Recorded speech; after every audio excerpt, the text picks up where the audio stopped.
Hello, everyone, and welcome to the Anti-News Podcast. I'm your host, Katie Grosso, and thank you for tuning in for the 10th episode of this show. Can you believe we're finally to episode 10? Here's hoping for many more after it. Anyway, today's date is April 5th, and as always, I've got 5 happy stories for you. First off, a supermarket that gives food away for free, the use of a wonder plant in construction, and a traveling library that gets a permanent home. After the music break, a couple doesn't let a little flood stop their wedding, and a superhighway for bugs. The saying, "Nothing in life is free," is one of the most straightforward sayings out there. It simply means that if you want something, you have to do or give something in return. We can all think of something like that. For example, if you want to eat, you have to grow the food yourself, buy it from a grocery store, or go to a restaurant. For those with not a lot of money, such as families living near the poverty line, food is one of those things that's not always easy to budget for. In Wellington, New Zealand, a special type of supermarket has opened up which does something unheard of for a supermarket. It gives out food for free, and not just samples either. The social supermarket was founded in 1904 by a faith-centered organization called Wellington City Mission. Although the organization is faith-led, they've stated that their goal is simply to help out the community and make it a caring place. To shop at the social supermarket, people go to the organization and tell them who they are and what their situation is. The items are given point value between 1 and 5, 1 being the cheapest and 5 being the most expensive, and depending on your situation, you get a certain amount of points you can spend. This is in place to teach people how to budget, while also letting them choose what they want instead of just getting a package of pre-selected food. There's even a specials bin full of items that don't count towards your point total, too. Wellington City Mission also offers support services such as budgeting advice, social work support, and parenting resources. They hope that the social supermarket can become a space that helps people open up and have conversations about the cost of living and the impact of income on food security. Even for those of us who are food secure, meaning we don't have to worry about not having food, it's important to try and budget. Plan ahead of time what you need, and only once those are taken care of, spend money on things that you want. Hemp is often referred to as a wonder plant due to how many uses it has. Hemp can be used for rope, cosmetics, soap, clothing, and even printer ink. It also has medicinal uses and is used to help treat arthritis and asthma. Well, now we can add one more use to the list, and that's in construction.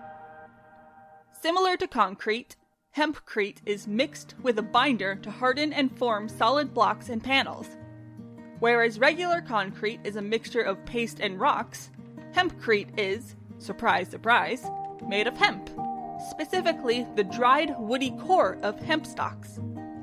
Regular concrete production accounts for 8% of carbon dioxide emissions annually, but hempcrete actually takes CO2 and stores it inside of it. While we're growing it and building hempcrete, it's sucking CO2 the whole time and encapsulating the CO2 in the structure. Eric McCree, founder of the U.S. Hemp Building Association, explains. Hempcrete isn't strong enough to reliably take the weight of structural loads, but it does make a great material for insulation given its temperature resistance and moisture absorption. In other words, while it can't support buildings, it can insulate and cover the walls. Since concrete also makes up for over half of all construction waste, using hempcrete reduces that, especially since it can also be used in place of things like drywall and plaster, which make up about 8% of concrete waste. While it's still too early to tell, it's possible that with some more testing and a few more improvements, hempcrete could replace regular concrete entirely.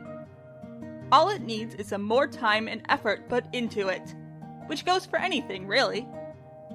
The more time, effort, and love you put into your work, the happier you'll be with the end product. Keep doing your best and make the best of what you've got, and you'd be surprised by what you can accomplish. Books are good tools for learning, sources of entertainment, and ways to see other people's perspectives. For example, a male writer won't be able to write a female character the same way that a female writer would be able to, because they haven't had the same experiences that a woman has had.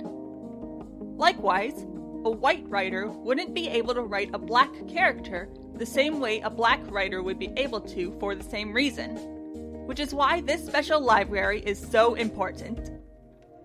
The free Black Women's Library was started by Olaronke Akinmowo in early 2015. She would carry over 100 books written by Black women and would invite members of the community to trade a book that had also been written by a Black woman. Her dream was for this library to have a permanent home, where people could go and read books there. 6 years later, that dream is finally becoming a reality, as Akinmowo's Kickstarter has raised its goal of $100,000 in under 2 months. "I was humbled and blown away and surprised," she said.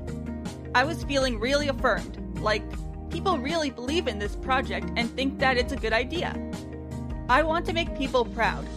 The fact that I was able to raise it in such a short amount of time is something I'm super grateful for." Akinmowo is now looking for both a building to set the library up in, as well as a truck or van to use as a book mobile to bring books to those who are farther away.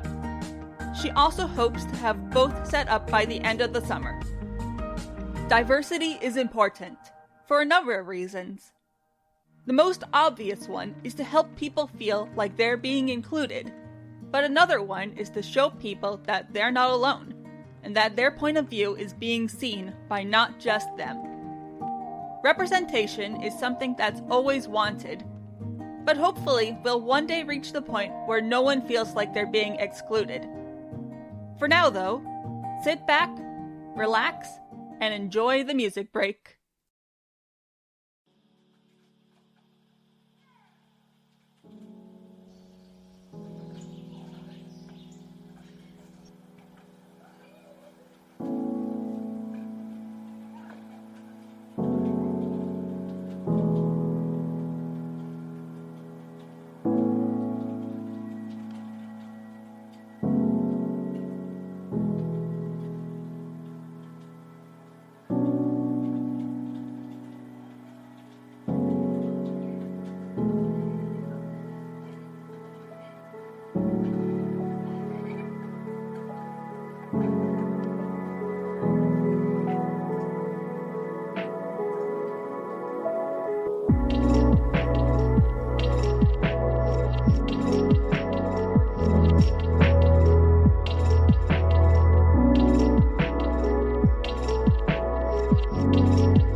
That was We All Have Stories to Tell by Cash and Ferven. Now, on to the last two stories. Many young girls dream about their wedding day. It's the day when any girl can feel like a princess, even for just a few hours. However, as almost anyone who's actually gotten married can tell you, things don't always go according to plan. One possible issue is wedding crashers. When people think of wedding crashers, what usually comes to mind is uninvited relatives, but sometimes Mother Nature herself is the one doing the crashing, as was the case for Kate Fotheringham and Wayne Bell. The day before their wedding, Mother Nature sent a massive deluge that's been called the 100-year floodwater, which is used to refer to a flood that has a 1 in 100 chance of being equaled or surpassed in any given year. The flood left the New South Wales town of Wingham, where most of Fotheringham's family lived, partially underwater, and made the only bridge connecting the soon-to-be newlyweds impassable, separating the two on either side. Despite the situation, though, the couple weren't going to give up. It took 3 months to plan the wedding, 12 hours for it to go to hell, and 6 hours for it to come together again, Fotheringham told The Guardian. I had already accepted the fact that it was going to be raining, and I was wearing gumboots, but I didn't know how I was going to deal with a 1 in a 100-year flood and a natural disaster. Fotheringham and Bell frantically took to social media and eventually got help from a local TV station that flew the bride and her family to the other side. Most of their guests were already on the same side of the bridge as Bell, but the caterer, makeup artists, and wedding singer weren't. By some stroke of luck, a caterer and hairdresser that were going to different weddings across the bridge were instead stuck in town, so they were able to help them instead. The wedding went off without a hitch, only 15 minutes behind schedule, and with nowhere else to go, the new Mr. and Mrs. Bell partied all night with their family. If ingenuity is the mother of all invention, then stubbornness is her morning coffee. Stubbornness can often lead to trouble, but here it helped to create something wonderful. These two didn't want to give up on their dream of getting married, and despite the setback that Mother Nature herself threw at them, they stubbornly pushed through it and got to have their big day. Passion can help you follow your dreams, but stubbornness will help you push through the hard times. Railways and roads have allowed people to travel faster than we could have ever imagined back in our caveman days, and as cities and towns either expand or get built, we make more and more roads and railways to get to them. This is great for humans, but not so much for insects. As more roads are built, more wildflower fields are cut down to make room for them.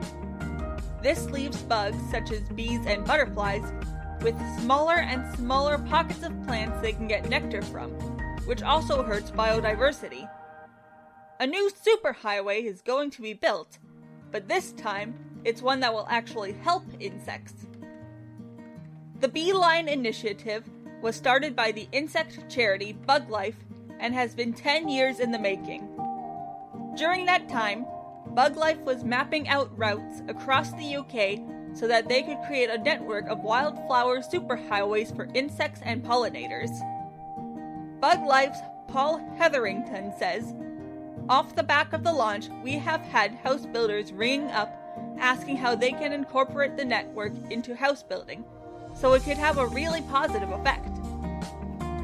The wildflower meadows won't be long paths all connected together, but more like rest spots or stepping stones for the insects. These paths will help address the causes of insect decline, such as habitat loss and climate change. The only issue this won't solve is the use of pesticides, but at the very least it gives insects a chance to get away from them.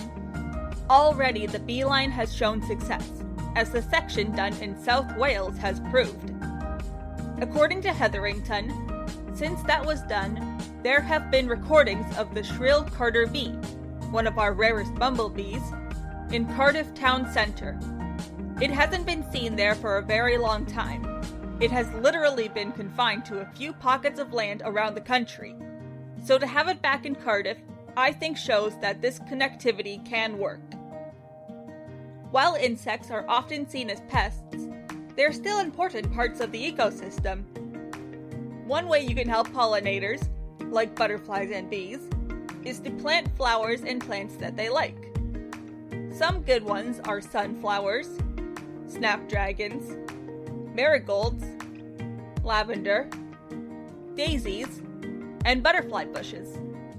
Look up what plants you can grow where you live and do what you can to help out our creepy, crawly friends.